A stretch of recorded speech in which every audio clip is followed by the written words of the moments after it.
John McDowell says every problem introduces a person to himself.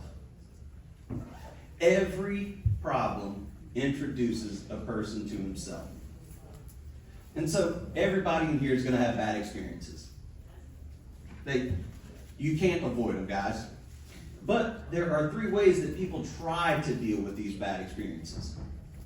Now, the first is they avoid it. They do whatever it takes to avoid the bad experiences. And so I had somebody mention about the football coach. It drives me nuts when you watch a player run around a block or not go block somebody. They try to avoid it. That I will lose my mind every single time. That because that's painful to actually go and have to hit somebody physically with your body. But we try to avoid them. So that's the first group of people. Next group of people, they just kind of deal with it. They understand pain is something that's going to happen. And so, yeah, I'm going to have a bad day. I'm just going to deal with it and move on. Or I'm going to have a bad experience, and then I'm just going to deal with it and move on. But then the third group, which is where we want to eventually get, guys, they embrace it. They embrace the pain.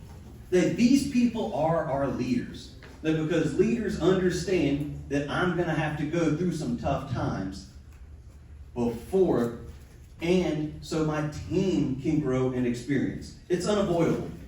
And so I remember one of the very first times that I actually got to do some presentations. And let me tell you, it was bad. The very first time I did it, was so bad that when I got called up like Mark just did, I came up and was excited and got my stuff ready, and my brain went and sat back down. That it was so bad that if I hadn't been the one giving it, I'd have just left too. That it was that bad. But I kept going and kept growing and learning so I could get up and do this, because this is one of the things that I really want to do. I really enjoy getting to teach people. So then, as I started to get better and started to get more comfortable, I'll never forget the first time I moved away from the podium. I said, I'm going to add some stuff to my speech. And all I was going to do was just right here and just move and put my hand on the podium. And I went, where did that thing go and how do I get back to it? I need my security blanket right back here. But as you start going and start growing and overcoming those things, you get better. That it's that pain that helps us to get better, that as we go throughout all of our time.